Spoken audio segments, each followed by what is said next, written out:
بسم اللہ الرحمن الرحیم۔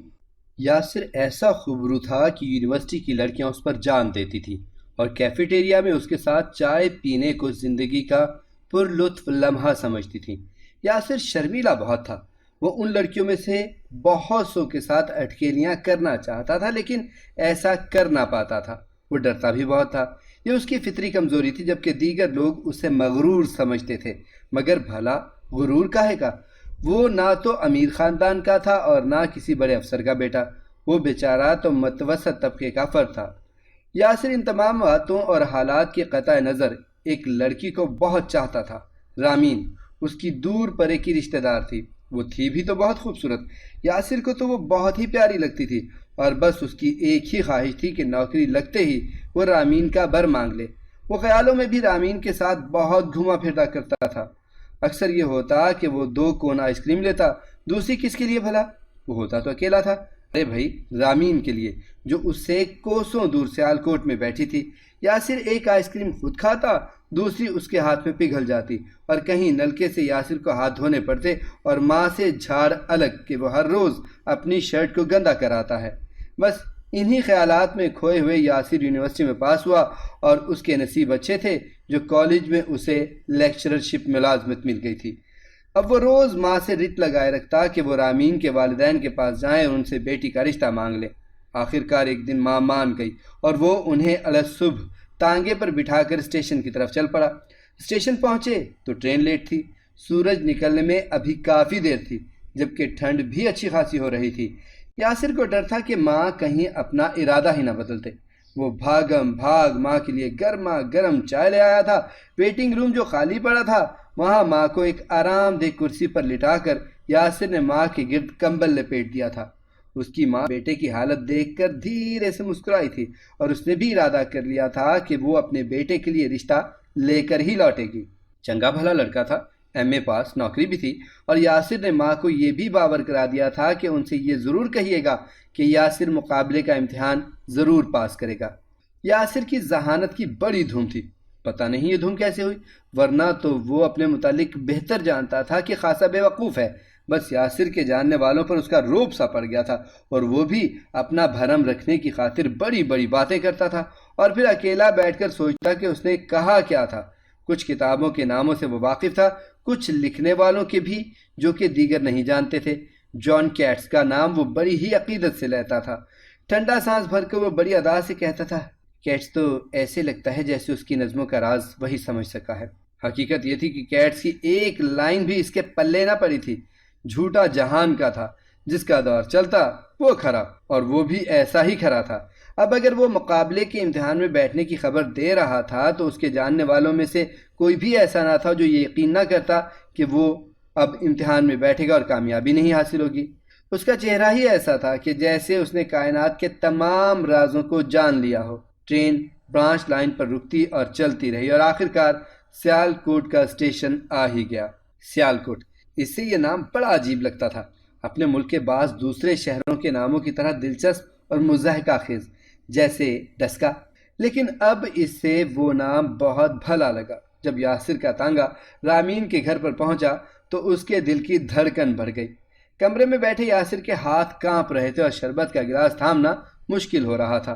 اسی دوران یاسر نے دیکھا کہ کوئی دروازے کی درزوں سے جھانک رہا ہے۔ بیٹا، تم نے نوکری بھی کر لی اور بتایا بھی نہیں، درزوں سے جھانکنے والی کی ماں نے کہا۔ مگر وہ بھلا کیا جواب دیتا؟ وہ تو شرمایا بیٹھا۔ اتنے میں درزوں سے جھانکنے والی کا ابا بھی آ گیا، جو ایک پولیس آفیسر تھا۔ وہ اس سے بڑی شفقت سے ملا اور ان کے مدتوں بعد آنے پر حیرت کا اظہار بھی کیا۔ وہ سب کو ان کی آمد کا سبب معلوم تھا، وہ بھی یہی چاہتے تھے اور شاید خدا کو بھی یہی منظور تھا۔ رامین اور یاسر کی شادی ہو گئی۔ درزوں سے جھانکنے والی کو وہ اپنے گھر لے آیا۔ دونوں ایک دوسرے کو بہت چاہتے تھے۔ رامین بڑی سگھر تھی، وہ اپنی قسمت پر بہت رشک کرتا اور سر دھنتا، اور جب بھی سسرال والوں سے ملاقات ہوتی مقابلے کے امتحان میں بیٹھنے کا پکا ارادہ ظاہر کرتا۔ ایک دفعہ تو یاسر کی ساس نے اسے پولیس کی ٹوپی بھی پہنا دی تھی اور وہ خیالوں میں افسر بنا بڑے وقار سے بیٹھا معاشی کی برائیوں کو جڑ سے اکھاڑ پھینکنے کی ترکیبیں اپنے ارد گرد لوگوں کو سنانے لگا۔ کچھ لوگوں کو اپنے دفتر میں بیٹھے خوشامد کرتے بھی دیکھا اس نے خیالوں میں۔ وہی جو اسے کمتر سمجھتے تھے، بلکہ ایک کو تو اس نے دفتر کے باہر گھنٹوں کھڑے کیے رکھا کہ اپنے بیٹے کے رونے کی آواز اسے خواب سے جگا دیا۔ بیٹا کل سے بیمار تھا اور ابھی تک افاقہ نہیں ہوا تھا۔ کچھ دیر بعد وہ ایک ڈاکٹر کے گھر کے سامنے پلاٹ میں بیٹھا اپنی باری کا انتظار کر رہا تھا۔ حقیقت کی دنیا کتنی تلخ تھی، اور پھر آخرکار یاسر نے مقابلے کے امتحان میں بیٹھنے کا فیصلہ کر ہی لیا، کیونکہ اس کے سسر جو ترقی کر کے مزید بڑے آفیسر بن گئے تھے اس سے اب الٹا ہاتھ ملانے لگے تھے۔ وہ اکثر یہی کہتے اور کرتے تھے کہ ہم افسر لوگ ہر ایرے غیرے سے ہاتھ نہیں ملاتے، سو اب شاید یاسر بھی ایرے غیرے کی لپیٹ میں دوسرے یا پھر تیسرے نمبر پر پہنچ چکا تھا۔ یاسر جب مقابلے کا امتحان دینے گیا تو اس کی بیوی نے اس پر نہ جانے کیا پڑھ کر پھونک دیا تھا کہ رزلٹ آنے تک یاسر کچھ باعزت ہو گیا، لیکن رزلٹ نے اس کی تو عزت کا بھانڈا ہی پھوڑ دیا۔ وہ امتحان میں ناکام ہو گیا تھا۔ اس دن یاسر کے سسرال میں جو باتیں ہوئیں ان کے مطابق وہ اب ایک کیڑے سے بھی کم تر تھا جو معاشی جد و جہد میں بری طرح ناکام رہا تھا۔ یاسر جب مقابلے کا امتحان دے کر واپس آیا جس میں کچھ عجیب و غریب تبدیلیاں محسوس کی تھیں۔ اس کی آواز میں بھی نسوانیت آتی جا رہی تھی۔ جب یہ کیفیت کافی عرصے رہی تو اسے تشویش ہوئی۔ اس نے ایک اچھے ڈاکٹر سے اپنا گلا چیک کروایا، لیکن ڈاکٹر کسی بیماری کی تشخیص نہ کر سکا، اور پھر ایک رات اسے ناف کے نیچے شدید درد ہوا تو اسے فوراً ہاسپٹل پہنچایا گیا، اور کچھ ہی دیر بعد وہ آپریشن تھیٹر میں تھا بے سدھ۔ چند گھنٹوں کے بعد ڈاکٹر باہر نکلا تو اس کی بیوی نے اسے ڈھیروں سوال کر ڈالے۔ ڈاکٹر خاموش کھڑا اس کی بیوی کو تکتا رہا، پھر کہنے لگا، مجھے افسوس ہے کہ آپ کے شوہر کی جنس۔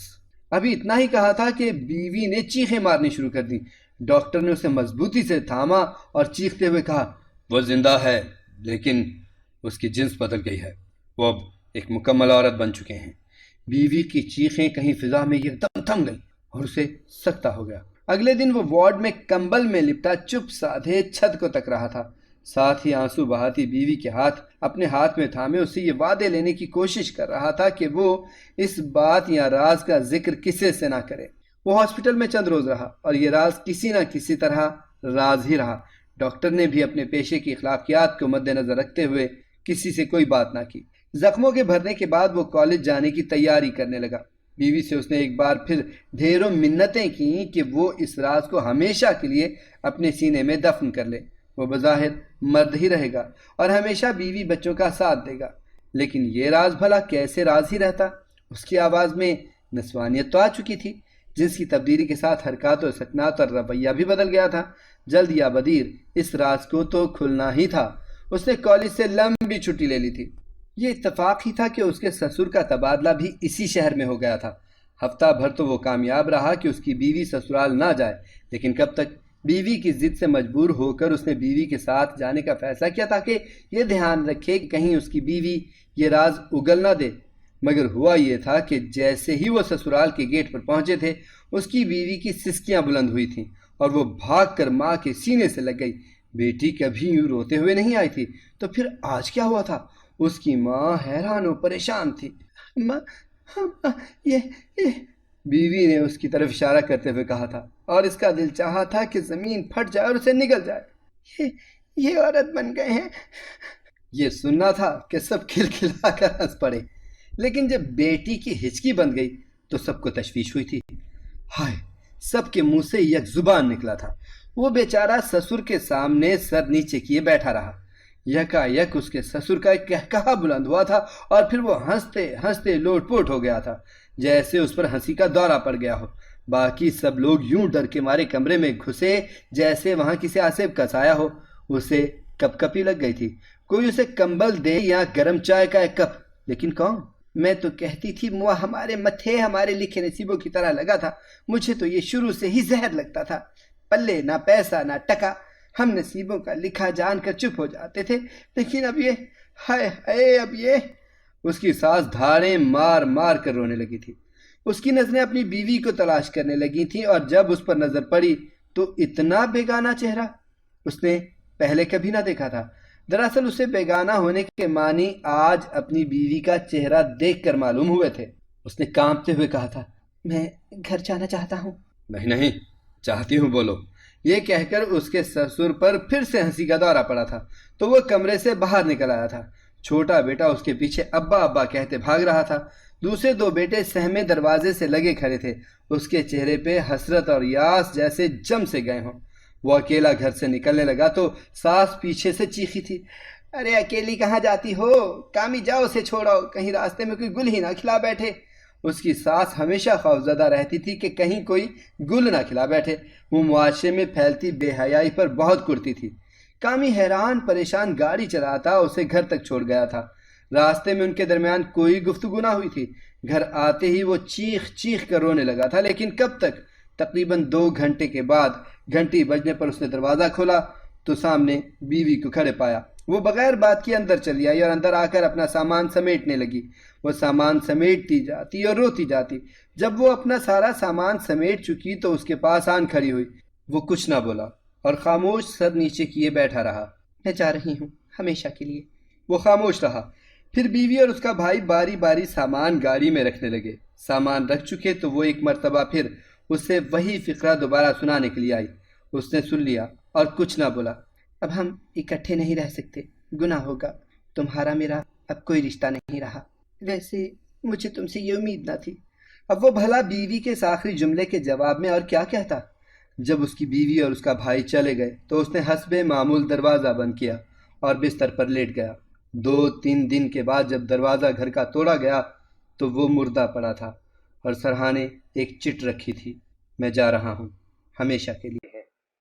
اگر آپ کو ہماری کہانی پسند آئی ہے تو اسے لائک کریں، شیئر کریں اور ہمارے چینل کو سبسکرائب کریں۔